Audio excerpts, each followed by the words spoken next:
The bullet tore through his shoulder at 3:47 in the afternoon. He fell 80 feet into a frozen ravine. The icy river swallowed him whole, dragging his bleeding body beneath sheets of glacial ice. But it was not any of these things that nearly killed Wade Brennan.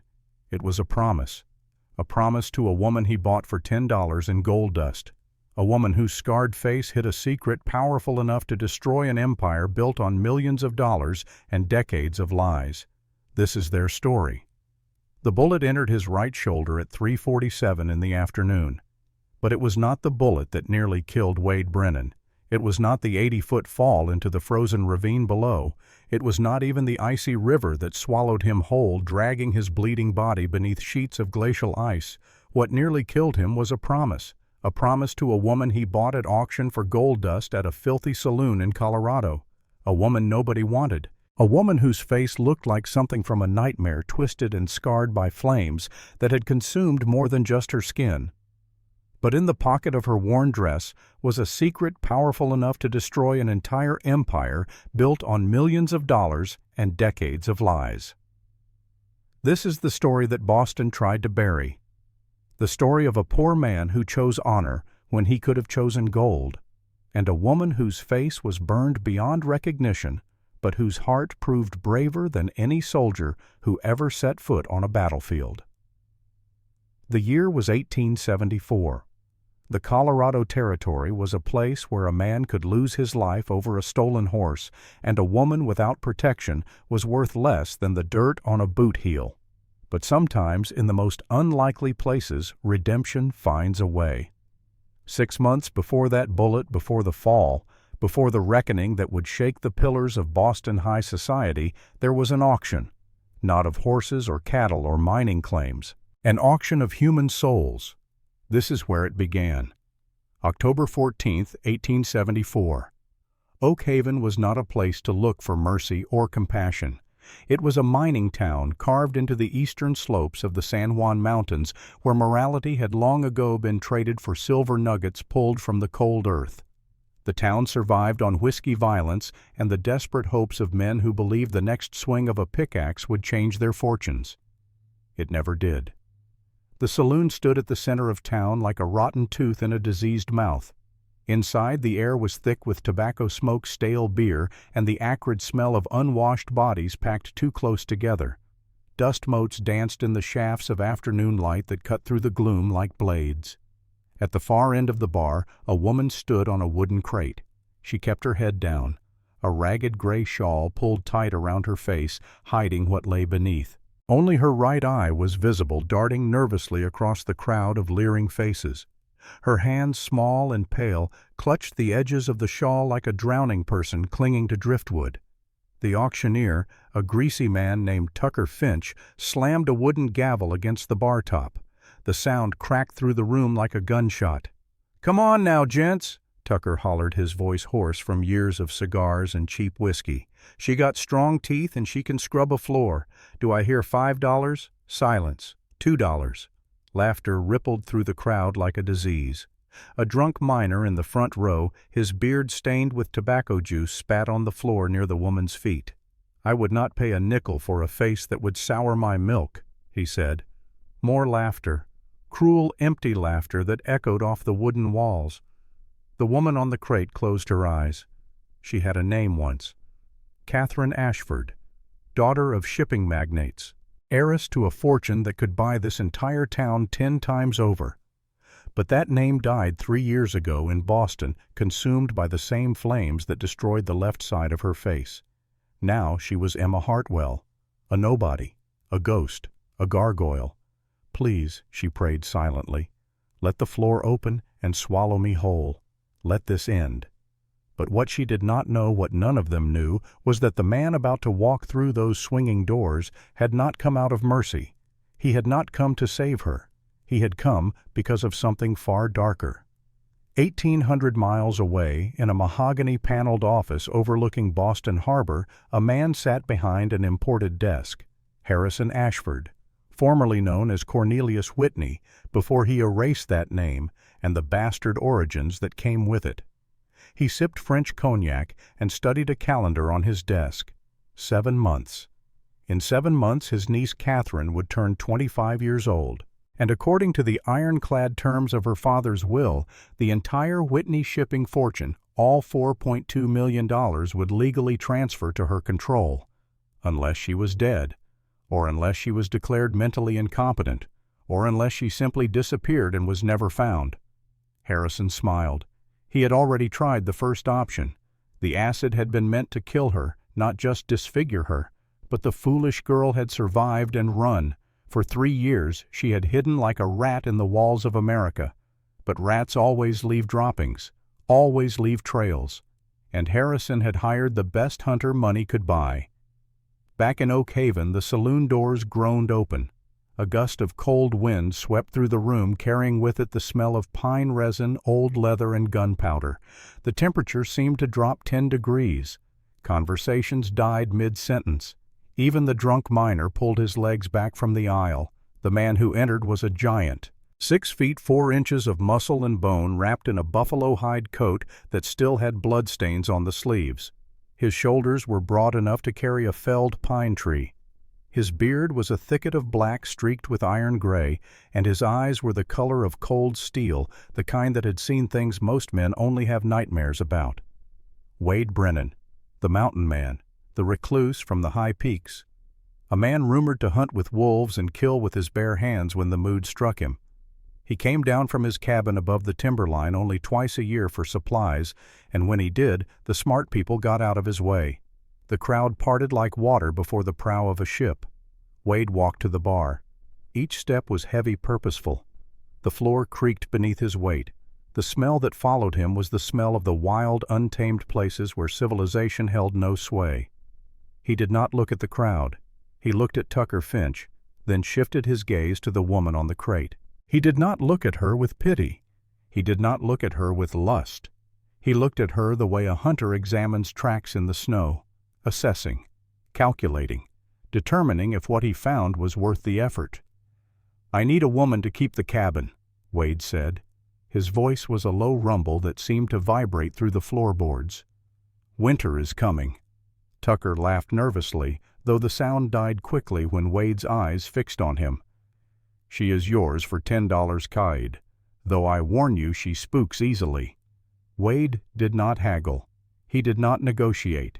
He reached into his coat and pulled out a heavy leather pouch. He reached into his coat and pulled out a leather pouch containing exactly $10 in gold dust and dropped it on the bar. "Pack your things," Wade said to the woman. Catherine looked up. Her good eye, wide with terror, met his steel gaze. This man looked like a bear that had learned to walk upright. Everything about him radiated danger. But he was also her only way off this crate, her only exit from this nightmare. "I have nothing to pack, sir," she whispered. Wade grunted. He took off his heavy buffalo coat and tossed it at her. It landed in her arms, heavy and warm. It smelled of wood smoke and rain. "Put it on," he said. "It is freezing on the ridge." As they walked toward the door, the saloon fell silent, save for the whisper of wind through the cracks in the walls. Catherine kept her head down, but she felt the eyes of every person in that room burning into her back. She was leaving one hell, she thought, only to walk into the lair of a monster. But what the townspeople did not see was the way Wade positioned himself between Catherine and the crowd as they exited. His hand hovered near the Colt peacemaker on his hip. Not threatening, just ready. He was not dragging her. He was escorting her. And in the shadows of the alley across the street, another man was watching. Arthur Hayes stood perfectly still, his back pressed against the rough wood of the general store. He wore a suit too fine for a mining town, though he had deliberately smudged dirt across the sleeves to blend in. Inside his jacket, hidden from view, was a Pinkerton Detective Agency badge. He pulled a small notebook from his pocket and scribbled 4 words. Subject located. Target secured. Hayes was good at his job. The best some said. He had tracked outlaws across 3 territories, found missing heiresses in San Francisco, and once located a stolen railroad payroll buried in the Nevada desert. But this job was different. He looked at the photograph in his other hand, a tintype image old and creased from being carried too long. It showed a young woman with flawless porcelain skin standing beside a stern older man with mutton chop whiskers, Cornelius Whitney, before he became Harrison Ashford, and the girl, beautiful, unmarked, not yet destroyed by the acid her uncle had thrown in her face when she refused to marry the corrupt senator who would have helped Harrison control her fortune. Hayes studied the photograph for a long moment. Then he reached into his vest pocket and pulled out a second photograph. This one was newer. A young girl, maybe 12 years old, with blonde hair and her mother's smile. His daughter, Sarah Hayes, dying of tuberculosis in a Boston sanitarium. The treatment cost $2,000. Money Hayes did not have. The contract to eliminate Catherine Ashford paid $5,000. Enough to save his daughter. Enough to buy Medicine Clean Air a chance at life. Hayes closed his eyes and tucked both photographs back into his pocket. Just a job, he told himself. Feed your girl. Save her life. But deep in the part of his soul he tried to ignore a small voice whispered, "At what cost?" Hayes shook his head and wrote 2 more lines in his notebook. Moving north. Will track to location and await orders. He had his orders. Find the girl. Confirm identity. Eliminate the threat. Simple. Clean. Professional. What Hayes did not know, what he could not possibly know as he watched Wade's wagon roll out of town, was that this contract would force him to choose between the money that could save his daughter and the last shreds of humanity he had left. The journey to Wade's cabin took 3 days. It was a brutal ascent into the clouds where the air grew thin and the trees twisted into gnarled skeletons of ancient pine. The wagon climbed switchback trails so narrow that Catherine could look down and see nothing but empty air and jagged rocks hundreds of feet below. For the first 2 days, Wade spoke fewer than 10 words. He was a man of absolute efficiency. He drove the mules with subtle clicks of his tongue and navigated the treacherous mountain roads with an instinct that seemed almost supernatural. His movements were economical, precise, wasting no energy on anything that did not serve immediate purpose. Catherine sat on the bench seat beside him, wrapped in the buffalo coat that swallowed her small frame. She watched him from the corner of her eye. His hands were scarred and calloused, marked by a lifetime of hard labor. His face was weathered by wind and sun, etched with lines that spoke of pain endured and overcome. He seemed less like a man and more like a piece of the mountain itself, unforgiving, hard, eternal. If he kills me up here, Catherine thought, no one will ever know. No one will care. The name she had given herself, Emma Hartwell, would simply vanish like morning mist. And Catherine Ashford, the real Catherine, who had once worn silk dresses and attended charity balls in Boston, she was already dead, burned away 3 years ago. What Catherine did not know was that half a mile above them, perched on a granite outcropping, an old man watched their progress through a battered spyglass. Gray Wolf, 70 years old, maybe more. A Ute trapper who had lived in these mountains since before the white men came looking for gold. His weathered face was the color of old leather, and his eyes were still sharp enough to spot a deer at 200 yards. He recognized Wade Brennan immediately. They had an understanding, the two of them. Wade respected the land, hunted only what he needed, and never desecrated the sacred places. In return, Gray Wolf left him alone. But the woman was new. Gray Wolf studied her through the spyglass. Even from this distance he could see the way she held herself, tense, frightened. But there was something else too, a kind of coiled strength, like a bow pulled back and waiting to release. This one will save him, Gray Wolf thought, or destroy him. The old Ute had seen it in a vision 3 nights ago. Fire and blood, a man falling, a woman screaming, and through it all the sound of wolves howling. He lowered the spyglass and looked to the east toward the lower valleys. 4 riders, moving west, following the wagon's trail. Gray Wolf's expression did not change, but his hand moved to the knife at his belt. Trouble was coming to the high country. On the second night, Wade made camp near a rushing stream. The cold was biting, a sharp reminder that winter in the Rockies was a death sentence for anyone unprepared. Wade built a fire with practiced ease, his movements smooth and automatic. He had snared a rabbit earlier in the day, and now he roasted it over the flames, the smell of cooking meat mixing with the scent of pine smoke. When the rabbit was done, he tore off the leg with the most meat and handed it to Catherine. "Eat," he commanded. "Thank you," she said softly, her voice raspy from disuse. She pulled her shawl tight instinctively, covering the left side of her face. The habit was so ingrained she barely noticed it anymore. Hide the monster. Hide the ugliness. Wade sat on a log opposite her, working on his skinning knife. The rhythmic sound of steel on stone filled the air. Shing, shing, shing, hypnotic like a heartbeat. Suddenly he stopped. "You do not have to hide it from me," Wade said. He did not look up from the knife.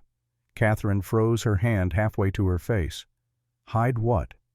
"The scar. I have seen worse. I once saw a man who was mauled by a mountain lion. Half his head was gone, but he lived to tell the tale. A burn is just a mark of survival." Catherine felt heat rise to her cheeks that had nothing to do with the fire. No one had spoken about her scars so directly. Most people either stared in horror or looked away quickly, pretending not to notice. "It offends people," she said quietly. "It offends weak people," Wade muttered. He looked up, then his steel eyes piercing her defenses like arrows. "How did it happen?" Catherine hesitated. The lie she had told for 3 years was ready on her tongue. A lantern fell in the barn. An accident. No one to blame. But something about the vast emptiness of these mountains, or perhaps the blunt honesty of the man across the fire, made the lie stick in her throat. "It was not an accident," she said, her voice trembling. "It was a lesson." Wade stopped sharpening. He looked at her, really looked at her in a way that felt like he could see straight through to the truth she was hiding. Then he nodded slowly, sheathed his knife, and poked at the fire. "Fire clears the underbrush," Wade said quietly. "Makes room for new growth, but it hurts like hell when it burns." The words hung in the air between them. Catherine stared at him, and for the first time she wondered if maybe he understood more than she had given him credit for. What she did not know, what Wade would never tell her, was that his words were not just about her. They were about a woman named Margaret, his first wife, dead 5 years now along with their unborn child, because Wade could not read the doctor's prescription correctly, because he was too proud to admit he barely knew his letters. The fire of guilt and grief still burned him every single night. That night Catherine slept fitfully on a bedroll Wade had laid out for her. She dreamed of Boston. Not the Boston of her childhood with its grand parties and summer estates, but the Boston of 3 years ago. The dream was always the same. The mansion on Beacon Hill, her uncle's study, the smell of expensive cigars and old books. Uncle Harrison standing by the fireplace, his face twisted with rage. "If you will not marry the Senator, Catherine, I will make certain no man ever wants to look at you again." The glass bottle in his hand. Not whiskey. Acid. The sound of it shattering against the side of her face. The liquid fire eating through her skin like a living thing. Her own screams, animal sounds torn from her throat as she clawed at her face trying to stop the burning. Catherine woke screaming. Before she could even catch her breath, a heavy hand was on her shoulder. She thrashed, terrified memories of pain and betrayal flooding through her. "Easy." Wade's voice low and steady in the darkness. "You are safe. It is just the wind." She was hyperventilating, tears streaming down her scarred cheek. She expected him to yell to tell her to shut up, to be angry at being woken. Instead, he handed her a tin cup of water. She drank, her hands shaking so badly she nearly dropped the cup. Wade did not ask questions. He did not demand explanations. He simply sat guard by the fire for the rest of the night, his back to her, a silent sentinel against the darkness and the demons of her past. But he had heard. In her nightmare terror, Catherine had cried out 2 words: Cornelius, Senator. And Wade, who had survived in these mountains by being observant, by reading signs that others missed, he understood what those words meant.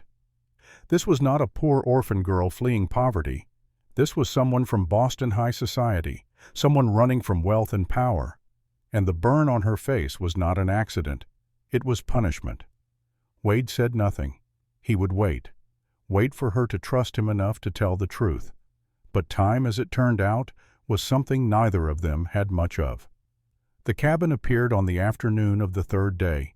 It was nestled in a sheltered bowl beneath a towering granite peak built of massive logs and set low to the ground to withstand the avalanches that roared down the mountain every spring. Smoke curled from the stone chimney, which meant Wade had arranged for someone to keep a fire going while he was gone. As they pulled up, Wade jumped down from the wagon and helped Catherine descend. His hands were large, spanning her entire waist, but he lifted her gently, setting her feet on the frozen ground. "Home," he said. Catherine looked around at the desolate, beautiful landscape. Mountains surrounded them on three sides, their peaks white with early snow. An eagle soared overhead, riding thermals only it could feel. It was terrifyingly isolated. "Why me?" The question burst out before she could stop it. "Why did you buy me Mr. Brennan? There were younger women, prettier women." Wade unhitched the mules, his movements calm and methodical. He patted the flank of the lead mule before answering. "I did not want a pretty woman," Wade said, looking out over the valley where the eagle circled. "Pretty women want the city. They want silk and parties. I wanted someone who knows what it is like to be broken." He turned to face her. "Because this mountain," he gestured to the jagged peaks surrounding them, "it breaks everyone eventually. Only the ones who have already been broken know how to put themselves back together." He walked closer, his steel eyes locked on hers. "And you, Emma Hartwell, or whatever your real name is, you have the eyes of a wolf that has been caught in a trap and chewed its own leg off to get free. That is the kind of partner I need." Catherine's blood ran cold. "Whatever your real name is?" He knew, or at least he suspected. She gripped her shawl tighter, preparing for the interrogation, the demands, the threats. But Wade did not ask for her real name. He did not demand explanations. He had given her space to keep her secret, at least for now. The first 3 weeks in the cabin passed in a strange, tense rhythm. Catherine moved through the small space like a ghost terrified of making a mistake. In her uncle's house in Boston, a mistake meant a cane across the knuckles. Here she feared it meant being cast out into the freezing wilderness. But Wade was different from any man she had ever known. He woke before dawn, every day, stoked the fire, drank coffee black as tar, and disappeared into the tree line to check his trap lines. He returned at dusk, usually carrying snowshoe hairs or beaver pelts, smelling of cold air and animal musk. He barely spoke, but he watched her. One evening, Catherine attempted to make a stew. She had never cooked a day in her life before the fire. Servants had done that. After she ran away, she had survived on scraps and whatever charity she could find. Now faced with a skinned rabbit and a sack of potatoes, she was completely lost. She boiled the meat until it was gray rubber. The potatoes turned to mush. When she set the bowl before Wade, her hands shook. Wade took a bite. He chewed slowly, his jaw muscles working the tough meat. The silence stretched for an agonizing minute. Catherine braced herself for the bowl to be thrown, for violence, for rage. Instead, Wade swallowed. "Needs salt," he grunted. He reached for the tin and sprinkled some in. "And throw the wild onions in later next time. They turn bitter if you boil them too long." He continued to eat. He ate every single bite. Catherine stared at him. "You are not angry." Wade looked up, wiping his beard with the back of his hand. "Starving is a sin, Emma. Bad cooking is just a mistake. You will learn." That night, for the first time since coming to the mountains, Catherine did not cry herself to sleep.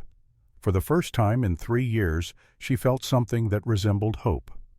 But down in the valley, in the town of Oak Haven, Arthur Hayes was making arrangements. He sat in the corner of the saloon, nursing a glass of expensive brandy that marked him as an outsider. He had rented a room at the only boarding house in town and spent 2 days asking careful questions. The bartender was happy to talk for the price of a drink. "You say a man bought a scarred woman here in October?" The bartender, wiping a glass, nodded. "Wade Brennan took the gargoyle off our hands. Best thing that ever happened to this town." "Brennan." Hayes tested the name. "Where does he live?" "High Peaks. Eagle's Nest Ridge, but you cannot get up there now. The pass is blocked until spring." Hayes smiled. It was a cold reptilian smile. "I do not need to wait for spring. I have money, and money melts snow faster than the sun." That night Hayes hired 3 men. The first was the drunk miner who had spat at Catherine during the auction. His name was Garrett, and he would slit a throat for a bottle of whiskey. The other 2 were brothers, the McCanns, known cattle rustlers who had evaded the law for 5 years by being willing to do things other men would not. "We ride at first light," Hayes told them. $500 now, 500 more when the job is done." "What is the job?" the older McCann brother asked. Hayes pulled out the photograph of Catherine. "This woman, she needs to disappear, permanently." The men looked at the photograph, then at each other. "And the mountain man?" Garrett asked. "If he gets in the way," Hayes said quietly, "eliminate him too." What Hayes did not say, what he could not admit even to himself, was that the coldness he felt looking at Catherine's photograph was not the coldness of a professional killer. It was the coldness of a man watching his own soul die. Back on the mountain, the winter solstice arrived. Wade decided to check the lower ridge for elk. The larder was running low. "Stay inside," he told Catherine before he left. "The wolves are hungry this time of year."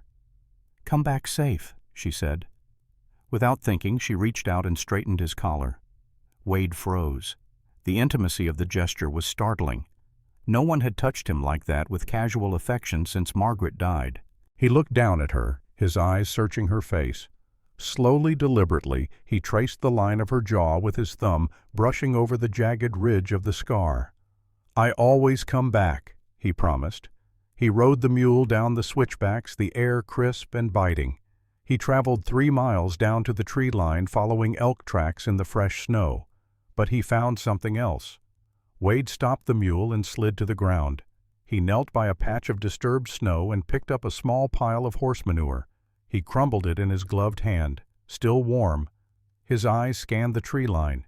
He saw the broken branch of a spruce snapped by a rider passing too close. He saw the imprint of a horseshoe in a patch of bare ground, a flat shoe, the kind used by city horses, not the cleated shoes of mountain pack animals. Wade's jaw tightened. 4 riders, moving up. He did not hunt the elk. He spun the mule around and drove his spurs into its flanks. The animal brayed in protest but surged up the icy trail. Wade burst into the cabin an hour later, breathing hard. Catherine looked up from her mending, alarmed. "Wade, what is it?" He did not answer. He went straight to the gun rack and pulled down the Winchester repeating rifle and a box of ammunition. Then he grabbed his heavy Colt revolver and shoved it into his belt. "Pack a bag," he ordered. "Food, blankets, ammunition. Now." "Why? What is happening?" Catherine stood, the fabric falling from her lap. Wade turned to her. His face was a mask of controlled fury. "Men are coming. 4 of them, heavily armed." He walked over and grabbed her shoulders. "They are not local, Emma. They are riding city horses." Catherine's face went pale. The scar stood out like a violet lightning bolt against her white skin. "It is him," she whispered. "He found me." "Who?" Wade shook her gently. "I need to know what we are fighting.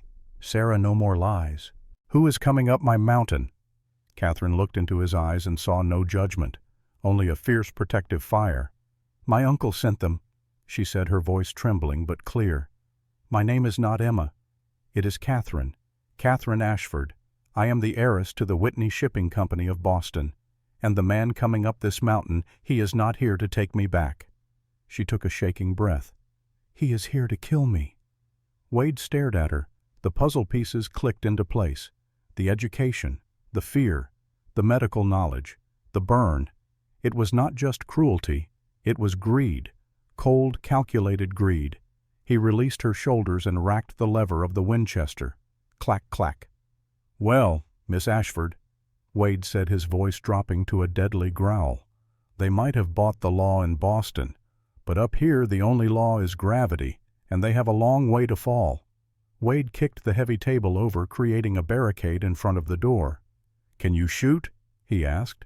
Catherine looked at the heavy revolver he offered her. She thought of her father, who had taught her to shoot skeet on the lawn of their summer estate before the house fire took everything. She took the gun. It was heavy cold and smelled of oil. "I do not miss," she said. Wade grinned. It was a feral showing of teeth. "Good, because company is here." A gunshot cracked through the valley, shattering the window pane above the sink. Glass sprayed across the floor like frozen rain. The siege of Eagle's Nest had begun. But before the bullets, before the blood, before the moment that would change everything Wade had done, something Catherine did not yet know about. 3 nights earlier, while she slept, Wade had taken out a document from his lockbox, the bill of sale from the Oak Haven auction.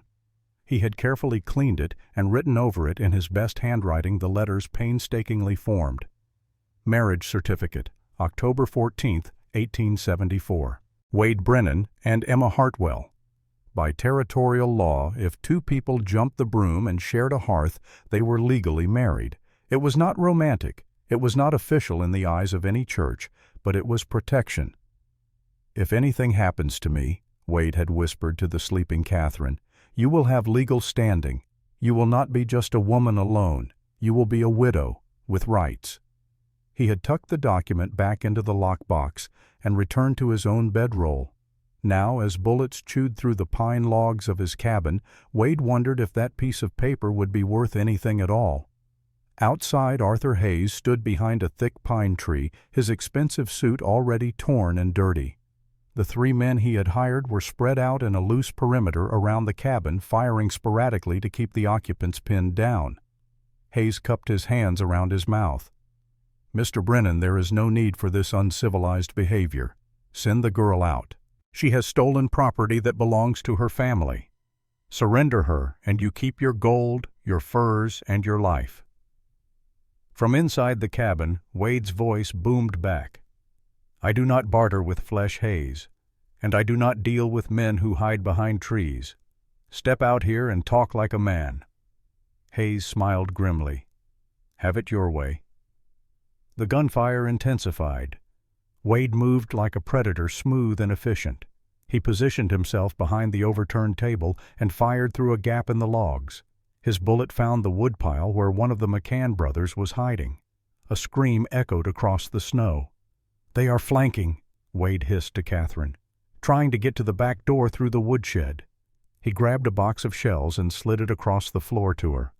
"I need you to cover the front. If anything moves past that tree line, you shoot.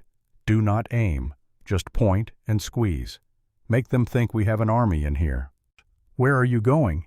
"To welcome the guests at the back door." Wade grabbed his hunting knife and a sawed-off shotgun he kept for close quarters.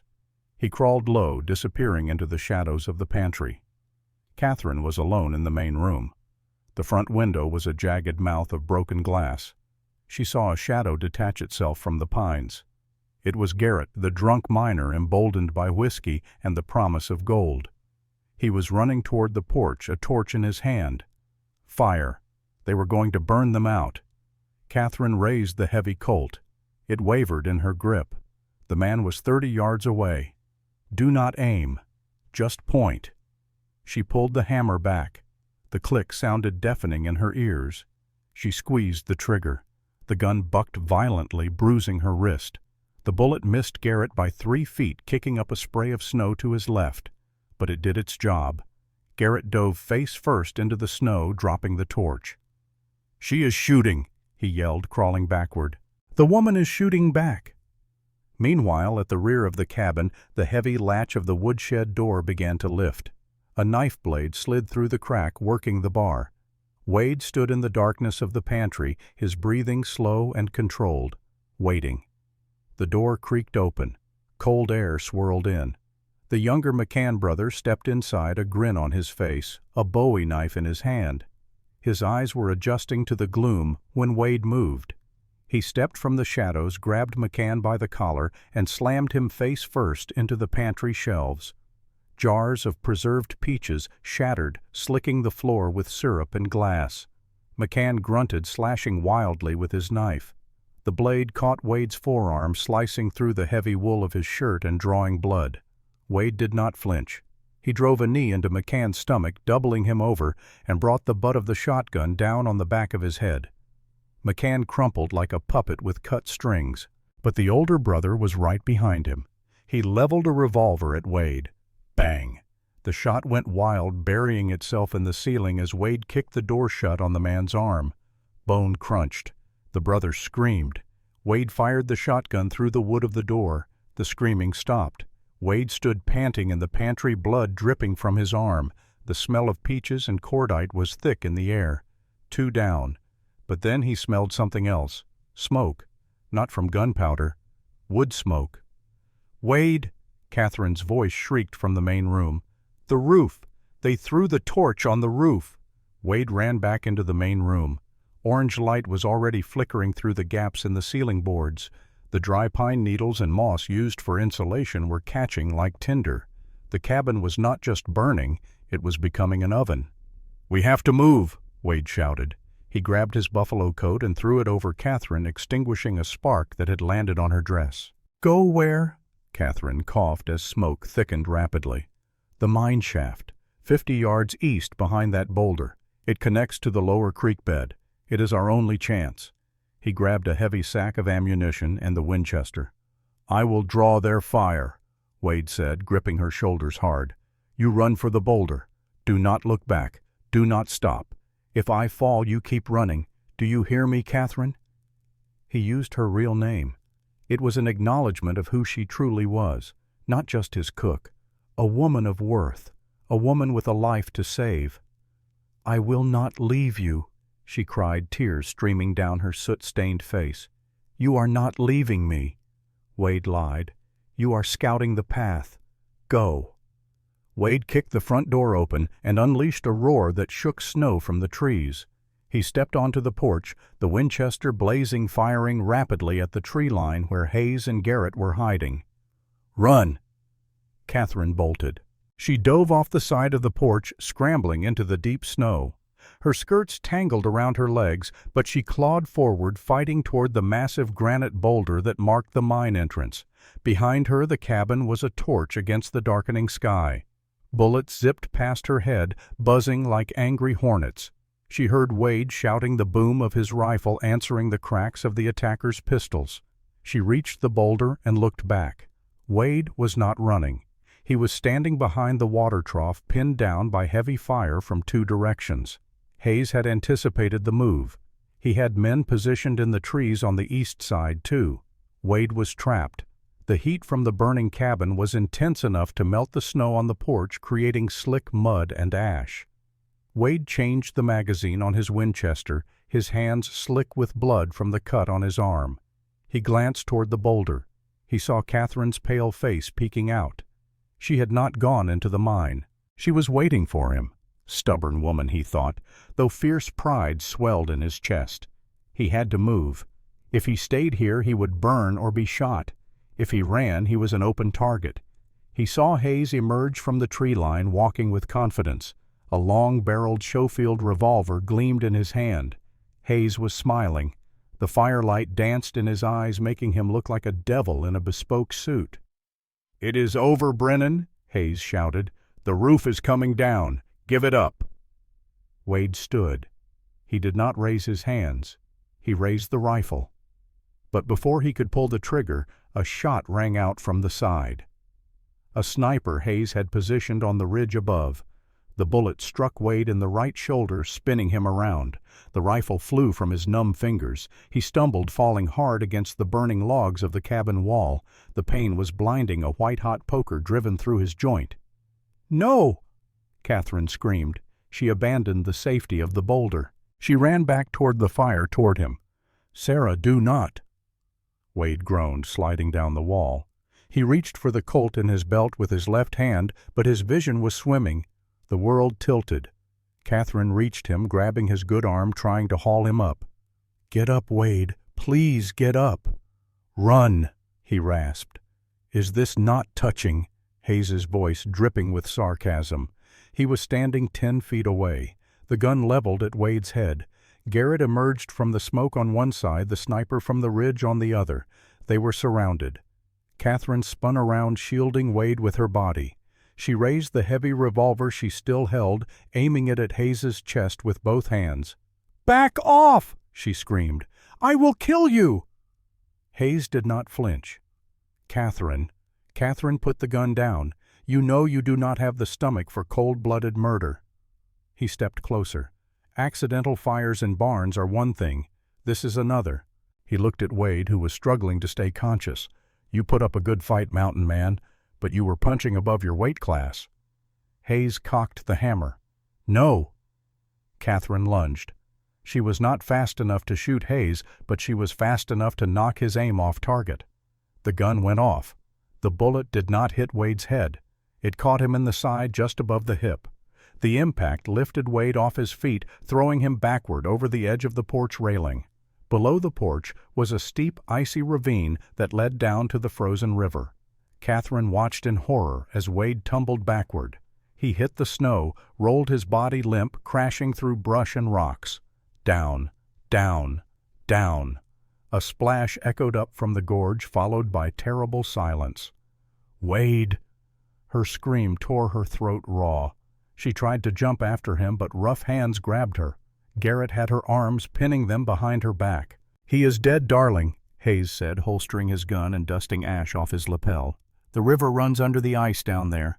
No man survives that fall, let alone with 2 bullets in him." Catherine fought. She kicked. She bit. She spat in Hayes's face. Hayes wiped the spittle away calmly and backhanded her hard. The blow sent her reeling, her vision going black for a second. "That is enough," Hayes said coldly. "Bind her hands. Gag her. We have a long ride to Denver to catch the train east."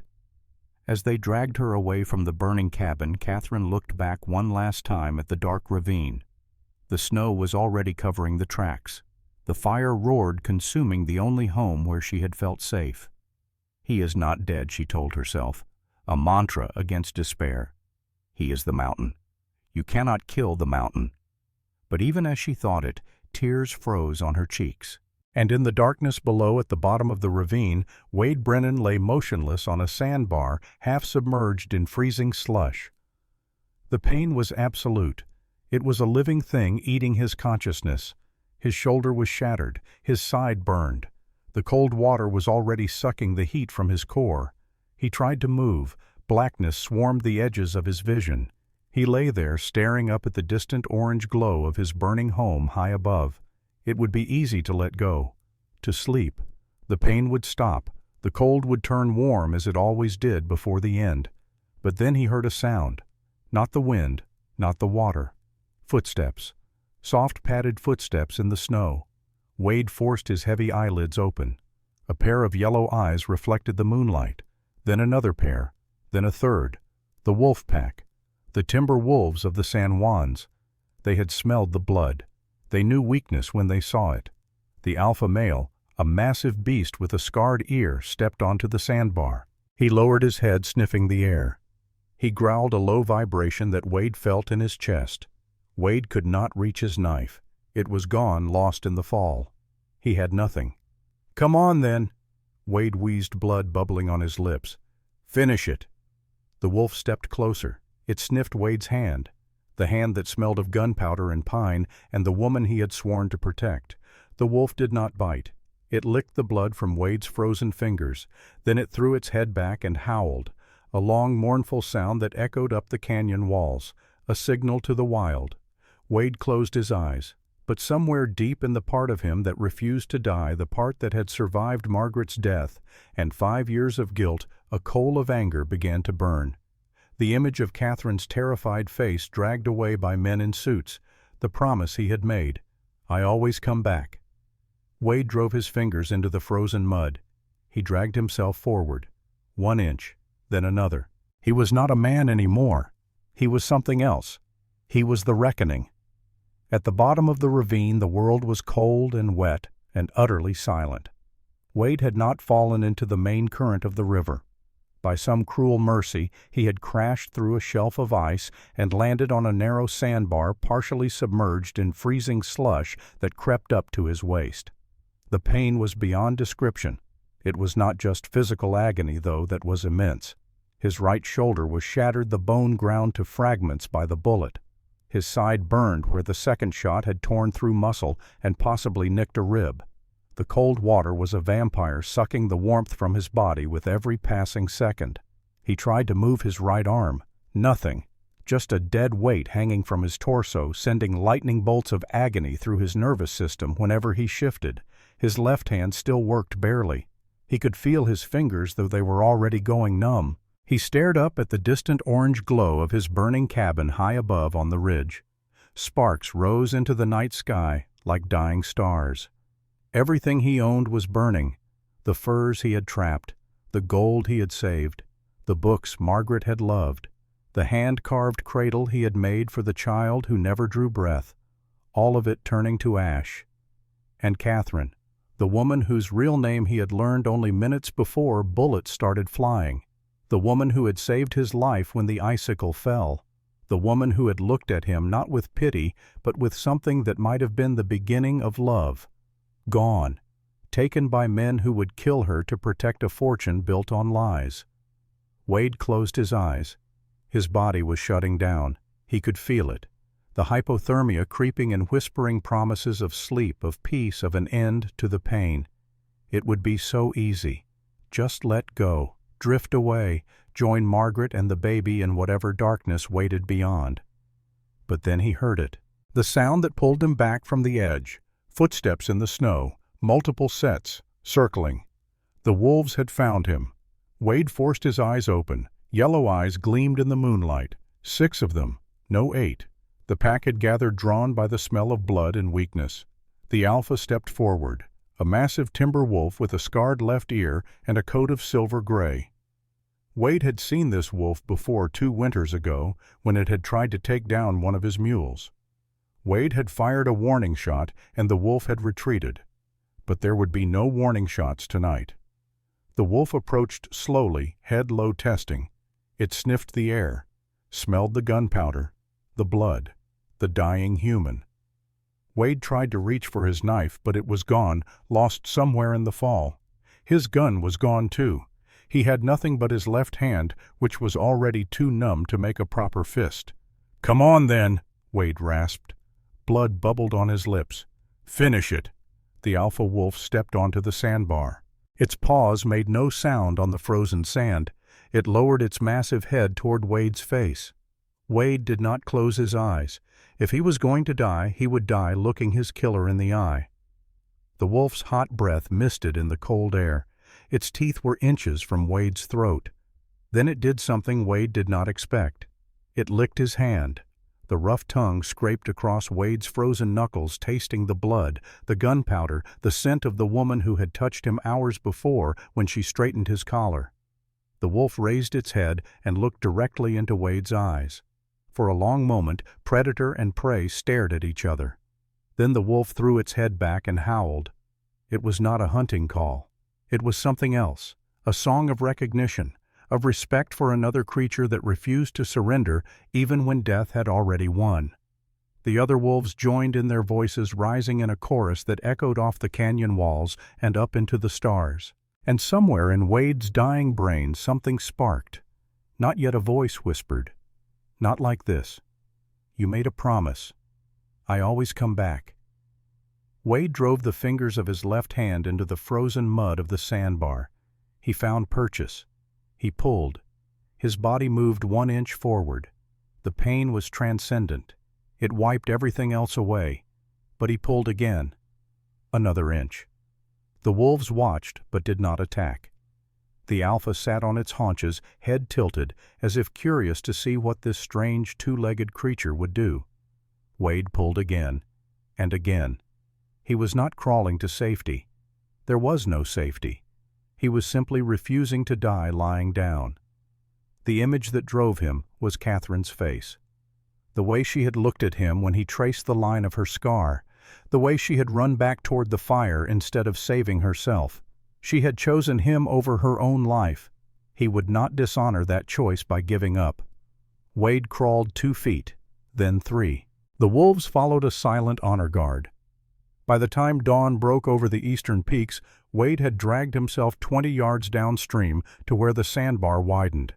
He collapsed there unconscious, his body pushed beyond all reasonable limits. The wolves circled him once more, then melted back into the forest. All except the alpha, who stayed until the sun rose standing watch over the broken man who refused to die. Catherine did not remember much of the journey down the mountain. Hayes had gagged her with a strip of cloth that tasted of gunpowder and dirt. Her hands were bound so tightly behind her back that her fingers went numb within an hour. Garrett had thrown her over his horse like a sack of grain, and they had ridden through the night descending switchbacks in darkness that should have killed them all. But Hayes was in a hurry. He knew that stories spread in these mountains. By morning, word would reach Oak Haven that shots had been fired at Eagle's Nest. Questions would be asked. The law, corrupt as it was, might still take an interest. They needed to be gone before that happened. Catherine bounced against the horse's flank, each jolt sending fresh waves of pain through her bruised ribs.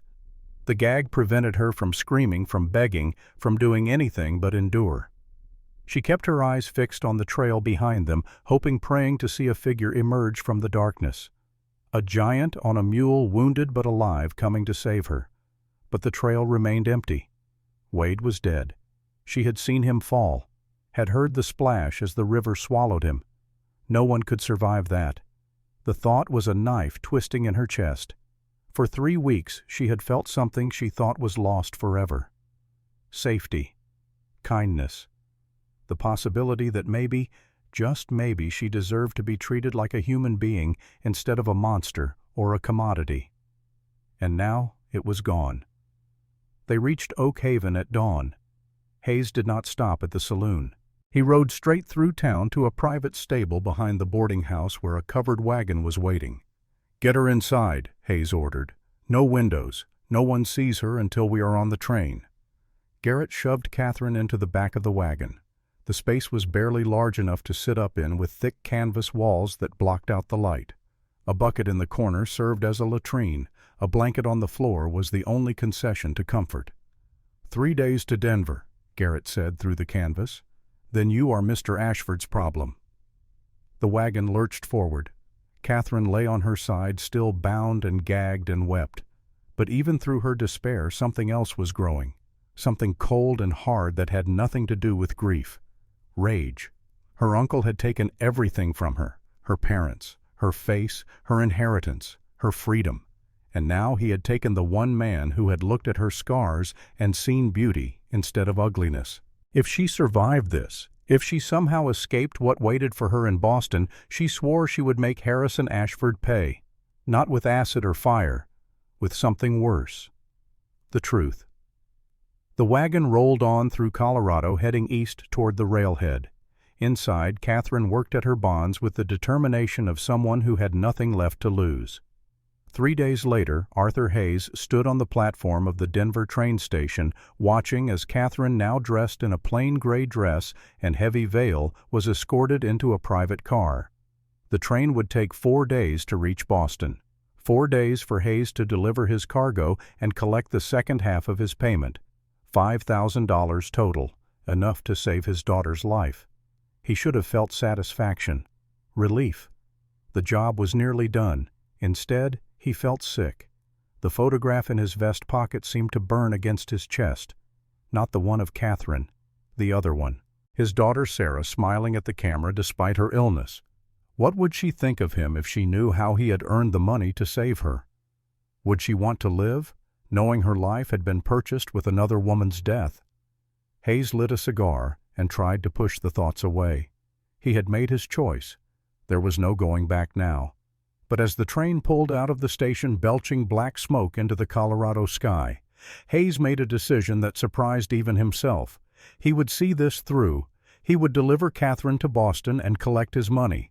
But he would also keep his eyes open, watch for any opportunity, any crack in Harrison Ashford's armor. And if that opportunity came, if there was any way to save his daughter without condemning Catherine to death, he would take it. It was not redemption, not yet. But it was the first small step back toward the man he used to be. 2 miles upstream from where Wade had fallen in a shallow cave formed by the roots of an ancient pine, an old man sat beside a small fire. Gray Wolf had watched the siege from the ridge above. He had seen the cabin burn, had seen the mountain man fall, had seen the wolves gather.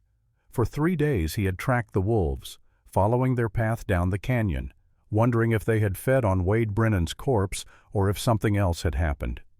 On the morning of the 4th day, Gray Wolf found him. Wade was lying on the sandbar unconscious, his lips blue, his skin the color of old ice, but his chest still rose and fell, barely. Gray Wolf knelt beside him and placed 2 fingers against Wade's neck. The pulse was there, faint, irregular, but there. "You should be dead, Mountain Walker," Gray Wolf said in his own language. He built a fire on the sandbar using driftwood and dried moss he carried in his pack. When the flames were strong, he began the brutal work of saving Wade's life. The shoulder wound was infected. Gray Wolf cleaned it with whiskey from Wade's own still, which he had retrieved from the burned cabin. The alcohol on exposed tissue made Wade wake screaming, thrashing weakly. "Be still," Gray Wolf commanded. "The spirits kept you alive for a reason. Do not waste their gift." The bullet in Wade's side had passed through, which was a mercy, but the exit wound was ragged torn. Gray Wolf packed it with a poultice made from crushed willow bark and moss, then bound it tight with strips torn from his own shirt. The shoulder was worse. The bone was shattered. Gray Wolf had to set it, which meant pulling the joint back into some semblance of alignment while Wade screamed himself unconscious. When it was done, Gray Wolf built a travois from pine branches and rawhide. He loaded Wade onto it and began the slow, agonizing journey back to his own winter camp 5 miles deeper into the wilderness. For 3 weeks, Wade drifted in and out of fever dreams. He saw Margaret standing at the foot of his bed, her face sad. "You cannot save everyone, Wade," she said. "You could not save me. You cannot save her." "Watch me," Wade whispered through cracked lips. He saw Catherine on the auction block reaching out to him. "You promised," she said. "You always come back." "I will," Wade swore. "I will find you."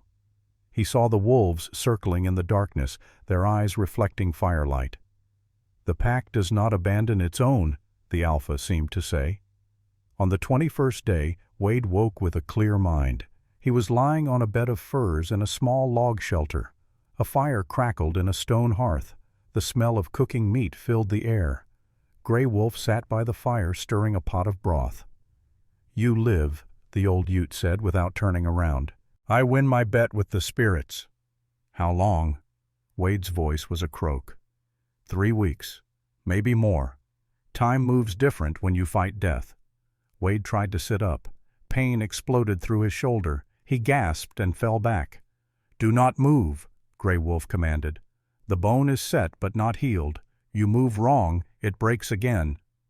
Wade lay still, staring at the ceiling. His right arm was bound tight against his chest with rawhide straps. He could barely feel his fingers. "The woman," Wade said. "They took her." "Yes. I have to go after her." "You can barely lift your head. You think you can fight?" "I do not think," Wade said.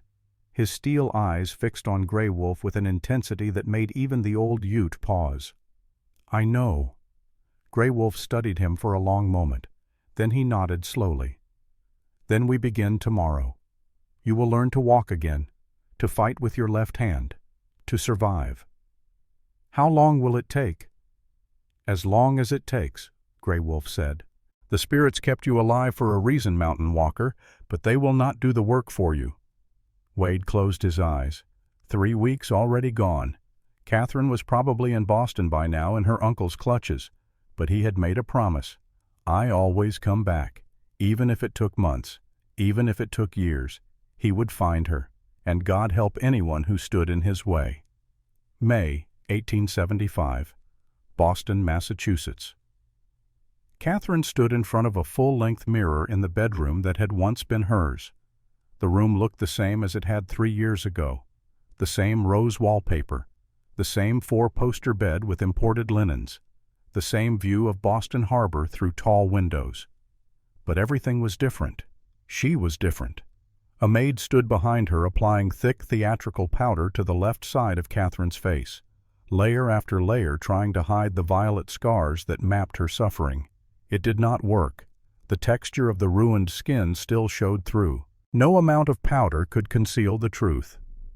"You look almost presentable," a voice said from the doorway. Catherine did not turn around.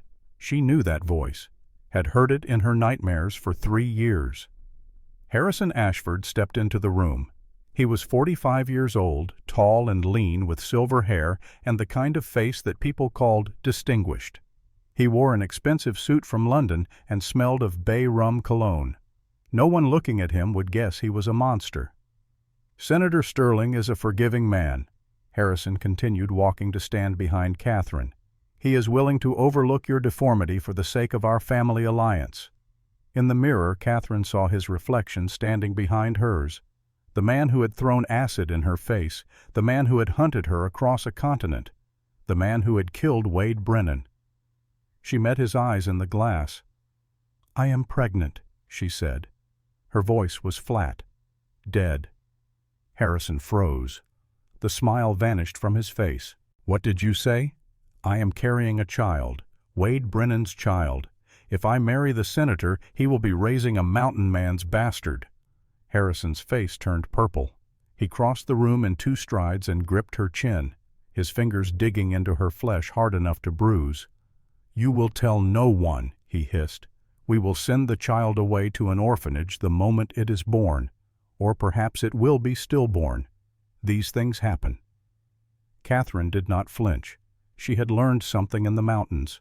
She had learned that there were worse things than pain, worse things than scars. Giving up was worse. Surrender was worse. "He will come for me," Catherine whispered. Harrison laughed. It was a dry, rattling sound like bones in a box. "My dear Arthur Hayes is the best killer money can buy. Your savage is rotting in a canyon somewhere being picked apart by vultures. You are alone. You have always been alone." He released her chin and stepped back, smoothing his jacket. "The wedding is in 2 weeks, June 1st, Trinity Church, the social event of the season. You will smile, you will behave, and you will marry Senator Sterling like the dutiful niece you should have been all along." He walked to the door, then paused. "And Catherine, if you try to run again, I will not use acid next time. I will simply have you declared insane and locked in an asylum for the rest of your life. Do we understand each other?" Catherine said nothing. Harrison left, locking the door behind him. Catherine stood alone in front of the mirror, staring at her reflection, at the scars, at the belly that was just beginning to show the smallest curve. Wade's child, the only piece of him she had left. She placed her hand over her stomach and made a silent vow. This child would not grow up in Harrison's world. This child would not be raised on lies and greed.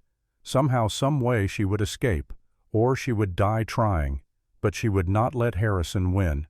The wedding preparations consumed Boston high society for the next 2 weeks. Invitations were sent to every important family in the city. The church was decorated with imported flowers. A reception was planned at the Ashford mansion that would serve champagne and oysters to 300 guests. Senator Edmund Sterling, the groom, was a man of 52 with wet hands and a politician's smile. He had accumulated massive debts through gambling and poor investments. Marrying Catherine would erase those debts and give him access to the Whitney fortune. He did not care that she was scarred. He did not care that she barely spoke. He cared only that she came with $4.2 million. Catherine met him exactly once before the wedding. He had gripped her hand too tightly and stared at her scars with barely concealed disgust. "You will wear a veil during the ceremony," he said. "A heavy one. I will not have people staring." Catherine had smiled sweetly. "Of course, Senator. Whatever you wish." But in her mind she was calculating, planning. The wedding would be public. Hundreds of witnesses. Perhaps in that crowd there would be someone sympathetic, someone who would help. It was a slim hope, but it was all she had. What Catherine did not know was that she was not as alone as Harrison believed. 3 blocks from the Ashford mansion, in a modest boarding house near the docks, a woman sat at a desk writing a letter. Dr. Emily Warren, 42 years old, was Boston's first licensed female physician. She had fought for her education, endured ridicule and threats, and finally opened a small practice that served the poor women of the North End. She had heard about Catherine Ashford. Everyone in Boston had. The tragedy of the heiress disfigured in a house fire, now returning to marry Senator Sterling. But Dr. Warren had also received a visitor 3 days ago. A man. Tall, gaunt, with a heavy limp and a hickory cane. His right arm hung stiff and useless at his side, bound in a sling. His face was weathered, his beard shot through with white, but his eyes were steel. He had come to her office after hours, knocking softly on the door. "Dr. Warren," he had said, "my name is Wade Brennan, and I need your help saving a woman's life." He had told her everything: the auction, the cabin, the siege, his fall, his 3-month crawl back from death. And he had shown her a document, a marriage certificate charred at the edges, stained with blood and soot. Wade Brennan and Emma Hartwell, October 14, 1874. "Her real name is Catherine Ashford," Wade had said, "and by territorial law she is my wife, not Harrison's niece, not Sterling's bride, mine." Dr. Warren had studied the document carefully. "This might hold up in court," she said slowly. "Territorial marriages have been recognized before, but you will need allies, witnesses, people willing to stand against one of the most powerful families in Boston." "Will you help me?" Wade had asked. Dr. Warren had looked at this broken mountain man who had crawled across half a continent to save the woman he loved. "Yes," she said, "I will." Now, as she finished her letter, Dr. Warren smiled. The letter was addressed to the Boston Women's Suffrage Association. 50 women, all of them tired of being told their voices did not matter, all of them ready to fight. The wedding of Catherine Ashford might be the social event of the season, but it was also going to be a battlefield, and Harrison Ashford had no idea what was coming. Back in the Colorado wilderness, Wade stood in the clearing outside Gray Wolf's cabin, his breath misting in the cold mountain air. It had been 2 months since he woke from the fever, 2 months of brutal, unforgiving rehabilitation. Learning to walk again had been agony. His right leg had been damaged in the fall, and though nothing was broken, the muscles had atrophied during his weeks of unconsciousness. The first time he tried to stand, his legs had buckled immediately. Gray Wolf had watched without expression. "Again," was all he said. And Wade had tried again, and again, and again. Learning to fight with his left hand had been even harder. His right arm was permanently damaged. The shattered shoulder had healed crooked, leaving him with limited mobility and constant pain. He could barely lift the arm above his waist. Gripping anything with his right hand sent jolts of fire up his arm. So Gray Wolf had taught him to shoot left-handed, to throw a knife left-handed, to fight like a wounded wolf, using speed and cunning instead of strength. "In the wild, an injured animal dies," Gray Wolf had said, "unless it learns to fight different, to think different. You are no longer the bear mountain walker. You are the fox now, smart, quick, dangerous in new ways." Wade had absorbed every lesson. He had also used the time to plan. He could not simply ride to Boston and burst into the Ashford mansion. Harrison would have guards. The law would be on his side. A mountain man with no money and no connections would be arrested or shot before he got within 100 yards of Catherine. He needed to be smart, strategic. He needed allies. Gray Wolf had given him a name, a Ute trader who traveled to Denver regularly and knew everyone worth knowing. This trader, a man called Running Elk, had connections to the Pinkerton Agency. "If you want to fight rich men," Gray Wolf had said, "you need their own weapons, lawyers, detectives, people who know how the white man's law works." So Wade had made the journey to Denver. He had dug up the gold he had buried near the ruins of his cabin. Not much, maybe $200 worth, enough to buy a train ticket and hire help. In Denver, Running Elk had introduced him to a Pinkerton captain named Marcus Sullivan, an Irishman with a hatred of corrupt politicians and a soft spot for underdog stories. Sullivan had listened to Wade's tale and studied the marriage certificate. "It is a long shot," Sullivan had said, but I have seen stranger cases hold up in court.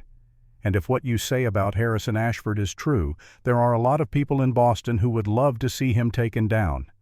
"Can you help me?" Wade had asked. Sullivan had grinned. "For a good cause and the chance to embarrass a rich bastard? Absolutely." Now standing in Gray Wolf's clearing, Wade was almost ready. His body was not what it had been. The limp would never fully heal. His right arm would never regain its strength. He looked 10 years older than he had 6 months ago. But his will was iron.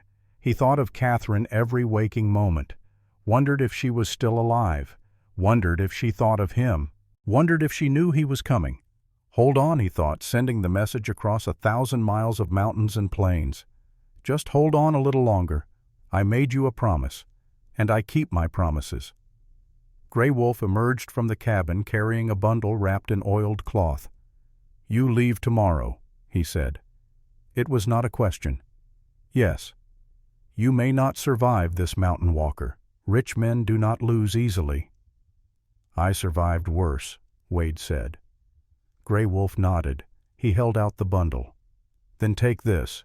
You will need it." Wade unwrapped the cloth. Inside was a knife. Not a hunting knife or a skinning knife, but something older, sacred. The handle was carved from elk horn and inlaid with turquoise. The blade was obsidian knapped with such precision that the edge was sharper than any steel. "This belonged to my grandfather," Gray Wolf said quietly, "and his grandfather before him. It has tasted the blood of warriors and protected the people for 6 generations." He met Wade's eyes. "Now it is yours. Use it with honor. Use it to protect the woman who holds your heart. And when this is done, if you survive, return it to this mountain. Bury it at the place where you fell. Let it guard that ground." Wade took the knife reverently. He had no words adequate to express his gratitude. "I will," he said simply. Gray Wolf placed a weathered hand on Wade's good shoulder. "The wolves sang for you that night, mountain walker. They do not sing for just anyone. They saw something in you worth saving. Do not prove them wrong." The old Ute turned and walked back into his cabin without another word. Wade stood alone in the clearing, the sacred knife in his hand, and looked east toward Boston, toward Catherine, toward the reckoning that had been building since the moment he dropped that bag of gold on the bar in Oak Haven. Tomorrow he would begin the final leg of his journey, and Harrison Ashford had no idea what was coming for him. The train from Denver to Boston took 7 days. Wade rode in the cheapest car, sitting on a hard wooden bench with his buffalo coat wrapped around him and his hickory cane resting against his leg. He did not sleep much. The constant motion of the train made his injuries ache, and every time he closed his eyes, he saw Catherine's face. The other passengers gave him a wide berth. He looked dangerous, wild, like something that had crawled out of the mountains and did not quite belong in civilization. They were not wrong. At every major stop, Wade sent telegrams to Marcus Sullivan in Denver, who forwarded them to the Pinkerton office in Boston. Subject arriving on schedule. Prepare witnesses. Prepare courtroom. The plan was simple in concept, but difficult in execution. Wade would arrive in Boston 2 days before the wedding. Sullivan's Boston contacts would provide him with a place to stay and connect him with Dr. Emily Warren, who had been recruiting allies. On the day of the wedding, Wade would attend the ceremony. When the priest asked if anyone had objections, Wade would present the marriage certificate and claim Catherine as his legal wife. It would cause a scandal. Harrison would fight it. The law would be murky, but it would buy time, create doubt, give Catherine a chance to tell her own story. And if the law did not work, if Harrison tried to use force or bribery to make the problem disappear, then Wade had a backup plan. The obsidian knife rested in a sheath at his belt, hidden beneath his coat. He would not use it unless there was no other choice. But if that choice came, he would not hesitate. As the train rolled across the Great Plains, through the farmlands of Missouri, across the rivers of Illinois, Wade thought about what he would say to Catherine when he saw her. Would she even recognize him? He had lost 30 pounds. His hair was shot through with white. The scars from the fall and the infection crisscrossed his face and neck. Would she be angry that he had waited so long? Would she think he had abandoned her? Or would she understand that he had come as fast as a broken man could? On the 6th day the train crossed into Massachusetts. Wade watched the landscape change from wild to tame, from forest and mountain to cultivated fields and ordered towns. Everything here was controlled, managed, made safe and predictable. It made his skin crawl.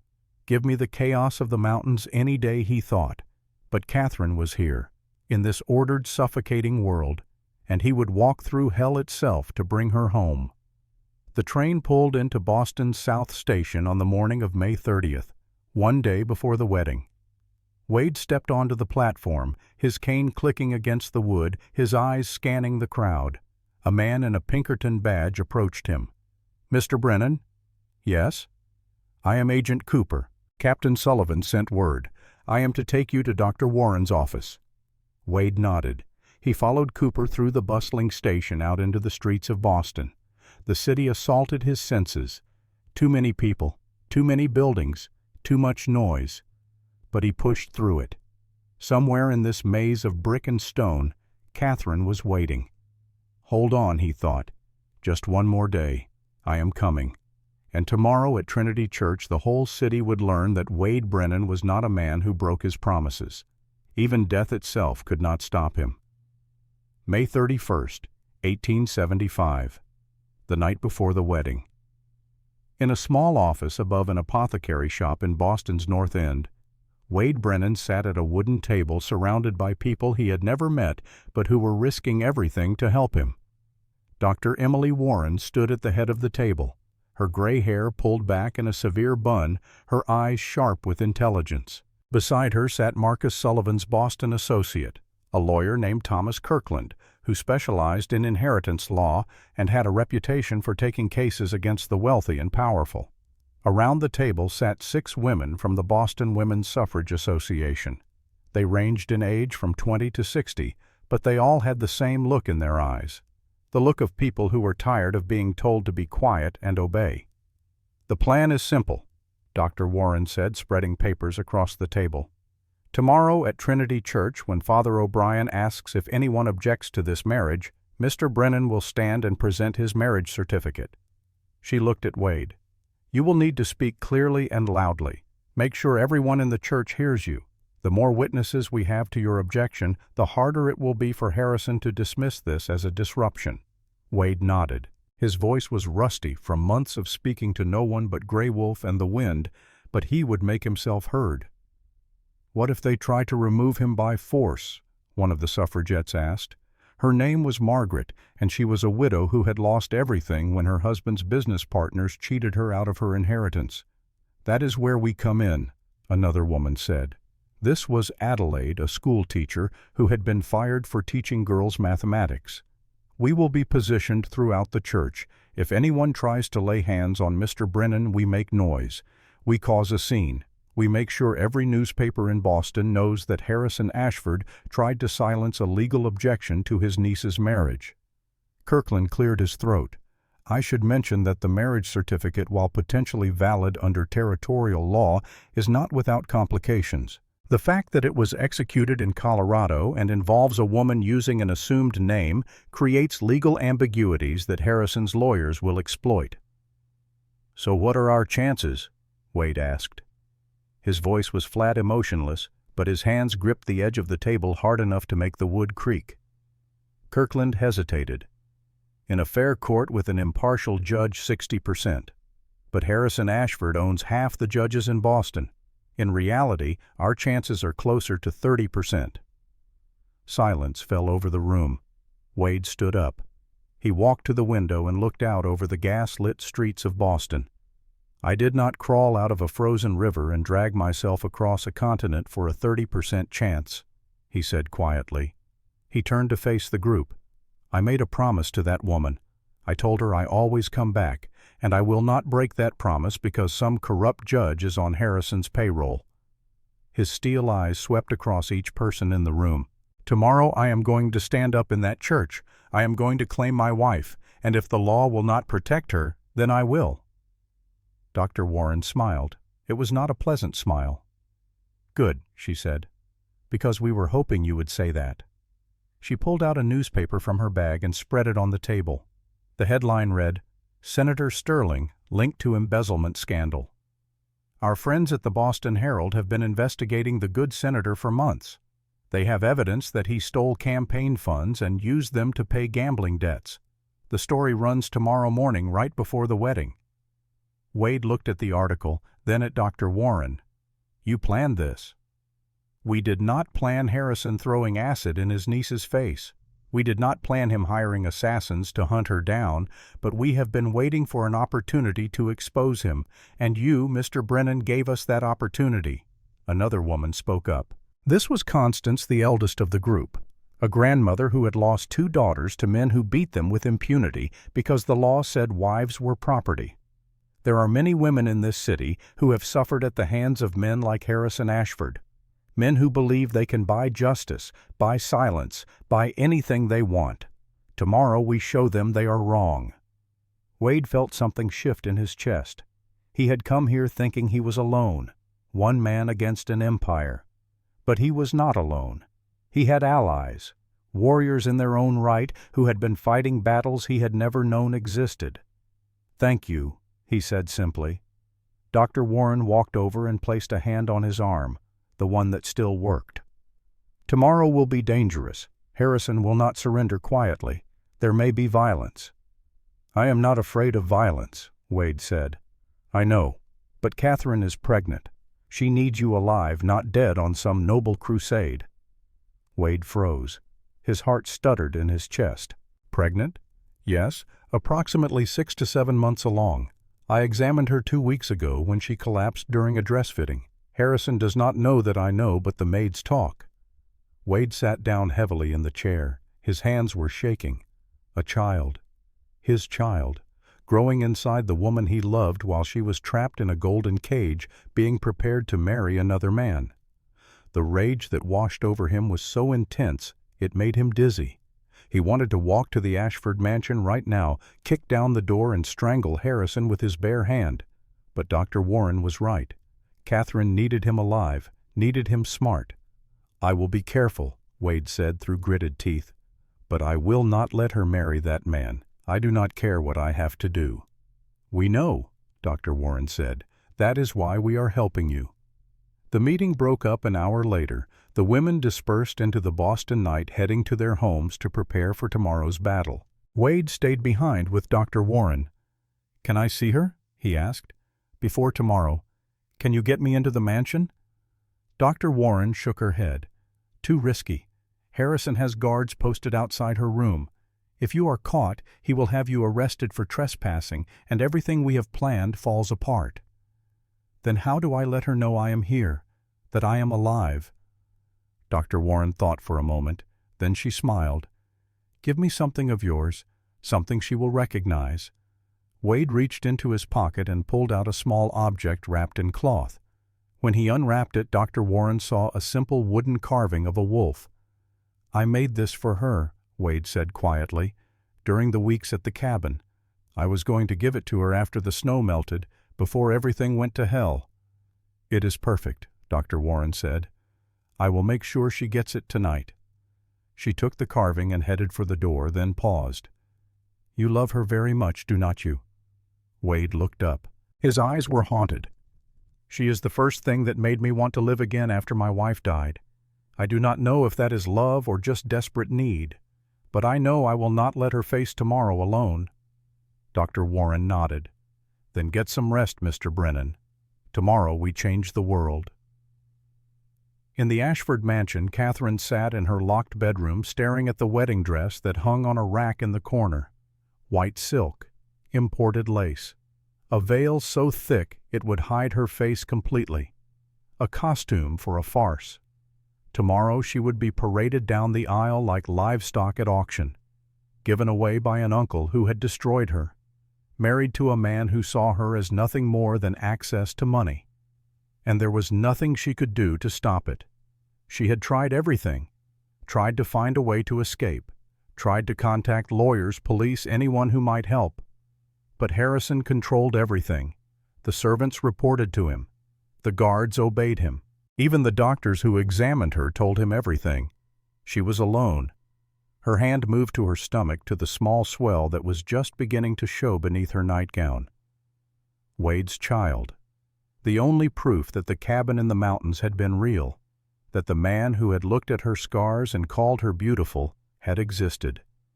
Catherine had not told anyone about the pregnancy except Harrison, and that had been a moment of defiance she now regretted. Harrison had simply smiled and promised to deal with the problem after the wedding. She knew what that meant. A convenient accident, a miscarriage induced by medication or trauma. Her uncle would erase Wade's child just as he had tried to erase Wade. Catherine closed her eyes and let the tears come. She had held them back for so long, trying to be strong, trying to survive. But tonight, the night before her life ended, she let herself break. There was a soft knock at the door. Catherine wiped her eyes quickly. "Who is it?" "Dr. Warren." "Miss Catherine, your uncle asked me to check on you one final time before the wedding."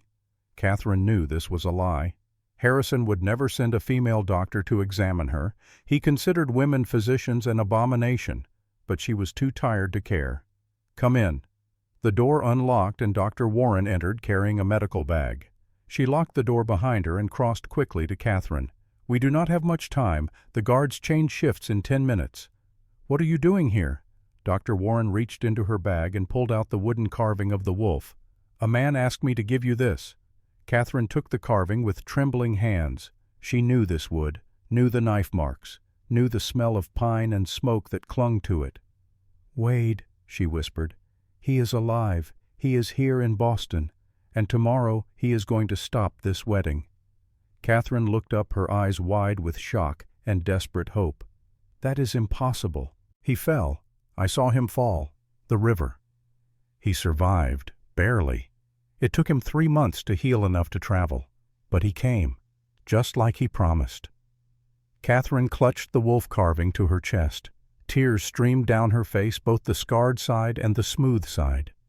"He is alive," she repeated, as if saying it made it more real. "Yes. And tomorrow, when the priest asks if anyone objects, Wade will stand up and claim you as his wife. He has a marriage certificate. It may not hold up in court, but it will buy us time. Create doubt. Give you a chance to tell your story." Catherine's mind was racing. Hope and terror warred in her chest. "Harrison will kill him. You do not understand what my uncle is capable of." "I think we understand perfectly," Dr. Warren said. "And we are prepared to fight. But I need to know, Catherine, do you want this? Do you want Wade to fight for you, or would you rather he stay hidden and safe?" Catherine looked down at the wolf carving. She thought of the man who had bought her when no one else would, who had fed her when she failed at cooking, who had sat guard over her nightmares without demanding explanations, who had traced the line of her scar and called her beautiful. She thought of the child growing inside her, the child who deserved to know its father. "I want to fight," Catherine said. Her voice was stronger than it had been in months. "Tell Wade I will be ready. Tell him I trust him." Dr. Warren smiled. "He will be glad to hear it. Now try to rest. Tomorrow is going to be the longest day of your life." After Dr. Warren left, Catherine sat on her bed holding the wooden wolf. She ran her fingers over the smooth curves, feeling the care and precision of the carving. Wade had made this for her. During those quiet evenings by the fire when she read Shakespeare and he whittled, he had been making this, planning to give it to her when the snow melted. When winter ended and spring began, a new beginning that had been stolen by bullets and fire. But tomorrow maybe that beginning could still happen. Catherine placed the wolf under her pillow and lay down. For the first time in 7 months, she slept without nightmares. June 1st, 1875. Trinity Church stood like a monument to wealth and power in the heart of Boston's Back Bay. Its Gothic spires reached toward heaven, but the people gathering inside had their eyes fixed firmly on earthly concerns: money, status, power. The pews filled with Boston's elite, shipping magnates, railroad barons, politicians and lawyers, and everyone who mattered in this city built on commerce and corruption. They came to see the spectacle. The return of Catherine Ashford, the scarred heiress who had disappeared for 3 years and now returned to marry Senator Sterling.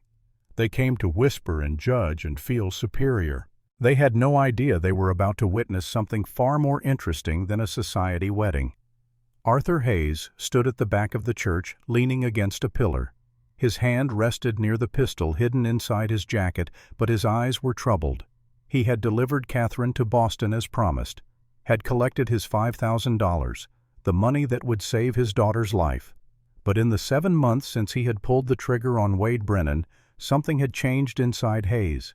He kept seeing Catherine's face, kept hearing her scream as Wade fell into the ravine, kept wondering if the money that would save one innocent child was worth the cost of destroying another innocent woman. His daughter Sarah had written him a letter that arrived yesterday. "Papa, the doctors say I am getting better. The new medicine is working. They say I might come home soon. I cannot wait to see you and hear about your adventures.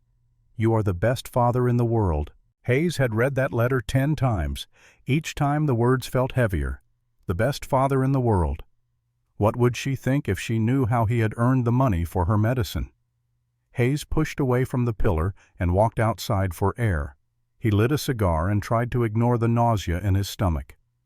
Inside the church, Harrison Ashford stood near the altar greeting guests with practiced charm. He looked every inch the devoted uncle, smiling, gracious, proud to be giving away his beloved niece. No one looking at him would guess that he had orchestrated her destruction, that he had hired men to kill her, that even now he had contingency plans if anything went wrong with this wedding. But deep in Harrison's chest, beneath the expensive suit and cologne, fear had taken root. The newspaper this morning had run the story about Senator Sterling's embezzlement. The wedding should have been called off. Sterling should have withdrawn. But Harrison had threatened him, reminded him of the debts he owed to dangerous men, convinced him that marrying Catherine was the only way to save his own skin. So Sterling would go through with it. And once the marriage was legal, Harrison would have control of the Whitney fortune through his new nephew by marriage. Everything would work out. Everything had to work out. At 10 o'clock, the organ music swelled. The ceremony was about to begin. Catherine stood in the vestibule at the back of the church, her arm linked through Harrison's.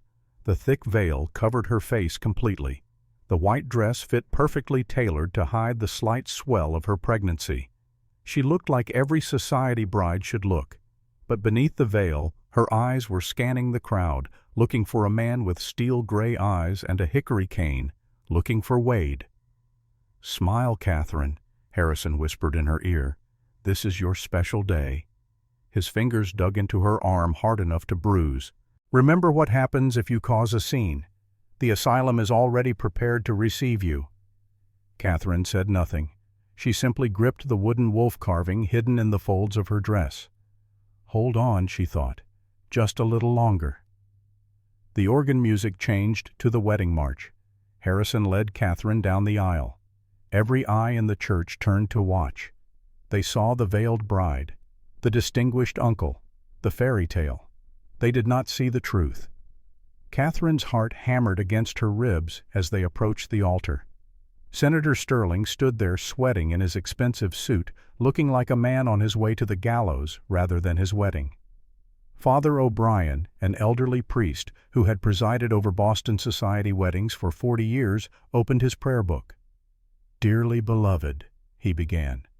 His voice washed over Catherine like water. She barely heard the words. All her attention was focused on the back of the church. Where was Wade? Had something happened? Had Harrison discovered the plan and stopped him? If any man can show just cause, why they may not lawfully be joined together. Father O'Brien intoned, "Let him now speak, or else hereafter forever hold his peace." The silence that followed was customary, a formality that no one ever actually used. Then the heavy oak doors at the back of the church boomed open. The sound echoed like thunder. A figure stood silhouetted against the bright morning light, tall, lean, leaning heavily on a cane. He wore a black frock coat that was too tight across the shoulders. His boots were scuffed and worn. His hair was shot through with white. He looked like a wolf that had broken into a sheep pen. "I object," Wade Brennan said. His voice was not the polite tenor of a Boston gentleman. It was the gravelly rumble of an avalanche. It filled the church like smoke. Gasps rippled through the pews. People turned to stare. Whispers exploded into murmurs. Harrison spun around, his face going pale. "Remove this vagrant," he shouted to the guards posted near the doors. But before the guards could move, 6 women stood up from their seats, scattered throughout the church. "This man has a legal objection," Dr. Warren called out. "You will hear him." "This is a sacred ceremony," Harrison sputtered. "You cannot just disrupt it." "Actually," Wade said, limping forward, his cane thumping against the marble floor with each step, "I can." He walked down the aisle. Thump, drag, thump, drag. Every eye followed him. Arthur Hayes, still standing outside, heard the commotion. He threw down his cigar and ran back into the church. What he saw stopped him in his tracks. Wade Brennan, the man Hayes had shot, the man he had watched fall into a frozen river. Alive. Impossible. Wade reached the altar and faced Harrison Ashford directly. "Two did not come here for revenge," Wade said. "I came to testify." "Testify to what?" Harrison demanded. His hands were shaking. Wade reached into his coat. Hayes flinched, reaching for his pistol. Women in the front row gasped. But Wade did not pull a weapon. He pulled out a piece of paper, charred at the edges, stained with soot and blood. "That the lady is already married," Wade said. He handed the paper to Father O'Brien, who took it with trembling hands and read aloud. "Marriage certificate. October 14th, 1874. Wade Brennan and Emma Hartwell. Witnessed by Tucker Finch. Oak Haven, Colorado Territory." Chaos erupted in the church. Senator Sterling looked at Harrison. "What is the meaning of this?" "He is lying," Harrison shrieked. "He is a madman." Wade looked past Harrison to the veiled figure standing frozen at the altar. "Catherine," he said softly. "Just her name. Nothing more." Catherine ripped the veil from her head. She did not care about the scars anymore, did not care who saw her ruined face. "It is true," she cried out. Her voice rang clear and strong. "I am Catherine Brennan, and I will not marry this man." She stepped away from Harrison and walked toward Wade. Harrison grabbed her arm. "You ungrateful, wretched creature, I will ruin you." "Let her go." Wade's voice was quiet, deadly. Hayes stepped forward from the back of the church, his pistol drawn. "End of the line, mountain man." Every eye turned to Hayes. Women screamed. Men ducked. But Hayes was not aiming at Wade. He was aiming at Harrison. "Arthur, what are you doing?" Harrison demanded. Hayes looked at the man who had hired him to commit murder, the man who had paid him to destroy an innocent woman so he could steal her fortune. He thought of his daughter, the best father in the world. "I am choosing," Hayes said quietly. He lowered the pistol and turned to the Pinkerton captain standing near the door. Marcus Sullivan's associate, who had been waiting for exactly this moment.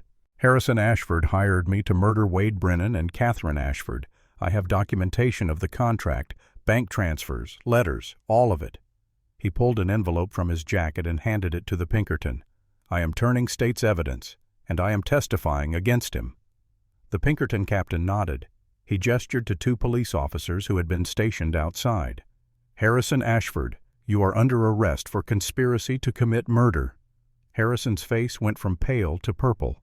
He looked around wildly, searching for allies, but the faces staring back at him showed only shock and disgust. "This is absurd," Harrison sputtered.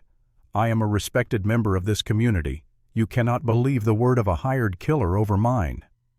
"We also have medical evidence," Dr. Warren said, standing up. "I examined Catherine Ashford 2 weeks ago. The scars on her face are consistent with chemical burns, not fire. And I have testimony from servants who witnessed you threatening her." Thomas Kirkland stood up holding a sheaf of papers. "And I have documents showing that you changed your name from Cornelius Whitney to Harrison Ashford in 1868 after you were denied your father's inheritance for being an illegitimate child. You have been planning to steal Catherine's fortune for over a decade." Harrison stared at the lawyer. "How did you get those documents?" Kirkland smiled coldly. "Money can buy a lot of things, Mr. Ashford, including loyalty. Or did you think your clerks would keep your secrets forever?" The police officers moved forward. One of them took Harrison by the arm. "Come quietly, sir. Do not make this worse than it already is." Harrison jerked his arm away. He looked at Catherine with pure hatred. "You think you have won. You are nothing. A scarred, ruined woman who no one will ever want." Wade stepped forward. He dropped his cane and cupped Catherine's face with his left hand, the one that still worked. The entire church watched as this rough mountain man touched the scars with such gentleness that several women began to cry. "I am looking at her right now," Wade said loud enough for the back row to hear. "And I do not see a ruined woman. I see the woman who saved my life, the mother of my child, the only beautiful thing in this whole cursed city." He kissed her. It was not a polite society peck. It was a desperate claiming kiss. 6 months of pain and longing poured into that single moment. Catherine clung to him weeping, burying her face in his rough coat that smelled of gunpowder and pine. The church erupted in applause, not from the society ladies in the front rows who looked scandalized, but from the women in the back, the suffragettes, the working-class girls who had snuck in to watch, the people who understood what it meant to fight for love against impossible odds. Harrison was led away in handcuffs, still shouting threats that no one listened to. Senator Sterling quietly slipped out a side door before anyone could ask him questions about the embezzlement scandal. And Wade Brennan held his wife in the middle of Trinity Church in front of God and Boston society and refused to let her go. The legal battle took 3 months. Harrison Ashford hired the best lawyers money could buy. He fought the charges of attempted murder and fraud with every weapon at his disposal. But Hayes's testimony was damning. The Pinkerton had documentation of the money transfers. Dr. Warren provided medical evidence. The servants, emboldened by seeing Harrison in handcuffs, came forward with their own stories of cruelty and threats, and Catherine herself testified. She stood in the courtroom wearing a simple dress with no veil and told her story, every painful detail. The acid, the burning, the years of running, the auction in Oak Haven, Wade buying her freedom. She showed the scars, made the jury look at what Harrison had done to her. By the time she finished, 3 of the jurors were crying. The jury deliberated for 45 minutes. Guilty on all counts. Harrison Ashford was sentenced to 20 years hard labor at the Massachusetts State Prison. The Whitney fortune was returned to Catherine's control. Wade and Catherine's marriage was officially recognized by the Massachusetts courts thanks to Thomas Kirkland's brilliant legal arguments about territorial law and common law marriage. Senator Sterling was arrested 2 weeks later for embezzlement. He would spend the next 5 years in prison. And Arthur Hayes, who had turned state's evidence and testified against Harrison, received a reduced sentence of 2 years. But before he went to prison, he had one final conversation with Wade. They met in a quiet park on the edge of Boston Common. Hayes sat on a bench watching children play. His daughter Sarah was with him, healthy now, the color back in her cheeks. Wade approached slowly, his cane clicking on the paved path. Hayes stood when he saw him. "Mr. Brennan, I was not sure you would come. You asked to see me. I came." Hayes looked down at his daughter, who was feeding pigeons. "Sarah, stay close. I will be right here." He turned back to Wade. "I wanted to say I am sorry. For shooting you. For taking Catherine. For all of it." Wade studied the man who had nearly killed him, the man whose bullet was still lodged in his shoulder, too dangerous to remove. "You could have stayed silent," Wade said. "Could have kept the money and walked away. Why did you turn on Harrison?" Hayes smiled sadly. "Because my daughter wrote me a letter, called me the best father in the world. And I realized that if I let Harrison win, if I let him destroy Catherine for money, I would not deserve that title." He looked at Sarah, still feeding the birds. "I wanted to be the man my daughter thinks I am, even if it means going to prison." Wade nodded slowly. "Your daughter is lucky to have a father who chose right in the end, even if it was late. Will you ever forgive me?" Wade thought about the question, thought about the months of pain, the permanent damage to his body, the nightmares that still woke him screaming. "No," he said honestly. "I do not think I ever will, but I understand why you did it, and that is enough." Hayes accepted this with a nod. That is more than I deserve." Wade turned to leave, then paused. "Your daughter. What will happen to her while you are in prison?" "My sister is taking her. She will be cared for." Wade reached into his coat and pulled out an envelope. He handed it to Hayes. "What is this?" "Money. Enough to make sure your daughter has what she needs. School, medicine, a future." Hayes stared at the envelope. "I cannot accept this." "You can, and you will. Because you saved Catherine's life when you testified. This is not forgiveness, but it is payment of a debt." Wade walked away before Hayes could argue. Behind him he heard the other man say quietly, "Thank you." Wade did not turn around. They did not stay in Boston. Catherine liquidated the Whitney fortune over the course of 6 months, sold the ships, the warehouses, the mansion on Beacon Hill, everything. Some of the money went to charity, to orphanages and schools for girls, to the Women's Suffrage Association, to Dr. Warren's clinic. But most of it they took with them when they returned to Colorado. They did not rebuild the cabin. That place held too many ghosts.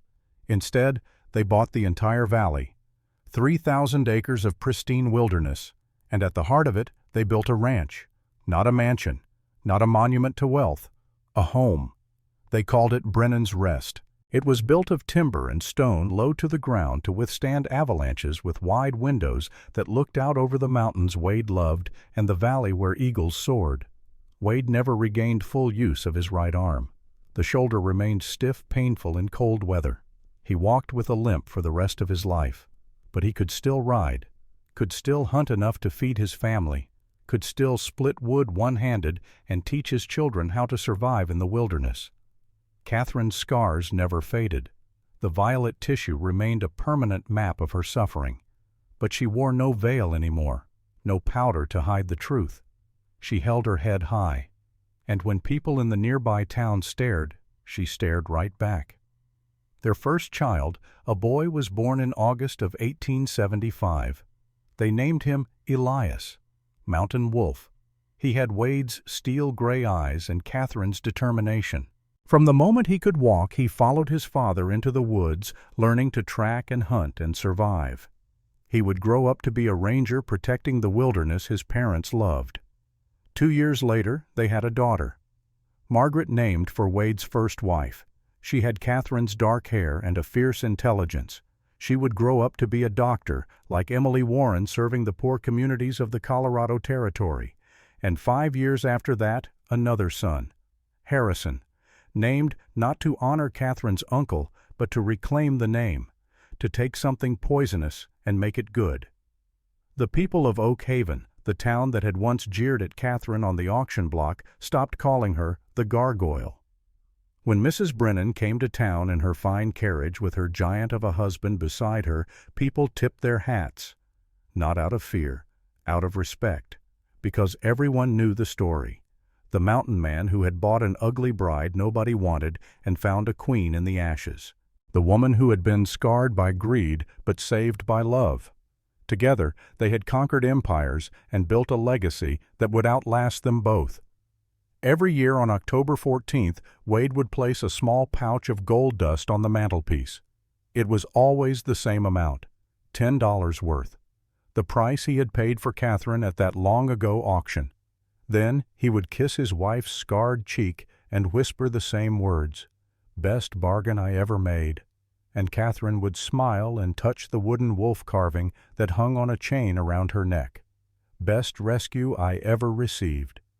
It was not a rescue, Wade would correct her gently. It was a partnership. October 14th, 1896, 22 years after the auction. Wade Brennan sat on the porch of Brennan's Rest, his weathered hands wrapped around a cup of coffee, watching the sun rise over the mountains. He was 58 years old now. His hair was white. His body was bent from decades of hard labor and old injuries that never quite healed right, but his eyes were still sharp, still steel gray. Catherine came out of the house carrying 2 blankets. At 46, she moved with the easy grace of someone comfortable in her own skin. The scars had faded slightly with age, but they were still visible. She draped one blanket over Wade's shoulders and wrapped the other around herself as she sat in the chair beside him. "The children will be here soon," she said. "Good," Wade replied. Their children were grown now. Elias was 20, a ranger stationed in the Rockies. Margaret was 18, studying medicine in Denver. Harrison was 15, preparing to attend university. But every year they came home for this day, October 14th, the day their parents' story began. A wagon appeared on the eastern trail, Elias driving with his new wife beside him. Margaret rode alongside on horseback, her medical bag strapped to her saddle. Harrison sat in the back of the wagon reading a book. They pulled up to the house. The children dismounted and climbed the porch steps to embrace their parents. "Happy anniversary," Elias said, hugging his father carefully. He knew about the shoulder. 22 years, Margaret marveled. "Hard to believe." "Feels like yesterday," Catherine said, "and also like a lifetime ago." They went inside for breakfast. The house filled with laughter and conversation. Stories were told and retold. The grandchildren, 2 of them now from Elias's marriage, ran through the rooms, shrieking with joy. After breakfast, the family walked to the southern edge of the property. There, on a small hill overlooking the valley, stood 2 monuments. The first was a simple stone marker. It read, "Margaret Brennan, beloved wife, rest in peace." Wade had moved his first wife's remains from the cemetery in Oak Haven to this place. She deserved to rest somewhere beautiful. The second monument was newer, a cairn of stones stacked carefully, and beside it a knife driven into the earth.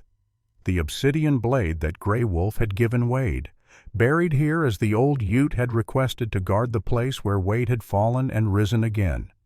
Gray Wolf himself had died 5 years ago at the age of 90. But his spirit, Wade believed, still walked these mountains. Wade stood before the monuments while his family gathered behind him. "I want to tell you something," he said. His voice was rough with age, but still strong. "Something I have never told anyone except your mother." The children fell silent. "When I fell into that river 22 years ago, I wanted to die. The pain was so bad, the cold so complete, it would have been easy to let go." He paused, looking out over the valley. "But I did not, because I made a promise. And keeping that promise, fighting my way back from death to honor my word, that is what made me the man I am. Not the gold I earned, not the land I bought. The promise." He turned to face his children. "That is what I want you to remember. That is the legacy I leave you. Keep your promises, even when it costs you everything, even when it seems impossible, because your word is the only thing in this world that truly belongs to you." Elias stepped forward. "We will remember, Father." Margaret nodded. "We promise." Even young Harrison, trying to look grown up at 15, said solemnly, "I swear it." Catherine moved to Wade's side and took his hand, the left one, the one that worked. "You kept your promise to me," she said softly, "and I kept mine to you. We survived. We built something good, and now our children will carry it forward." Wade squeezed her hand. They stood there together on the hill, surrounded by their children and grandchildren, looking out over the empire they had built from ashes and broken pieces. The sun climbed higher, painting the mountains gold. And in that moment, Wade Brennan knew something with absolute certainty. He had lived a good life, not an easy one, not without pain or loss or scars, but a good one, and that in the end was all any man could ask for. The family walked back to the house together. Behind them, the monument stood watch over the valley, and if you listened carefully, you might hear something on the wind, the distant howl of wolves, singing for the mountain man who refused to die, singing for the woman who survived, singing for the promise that changed everything.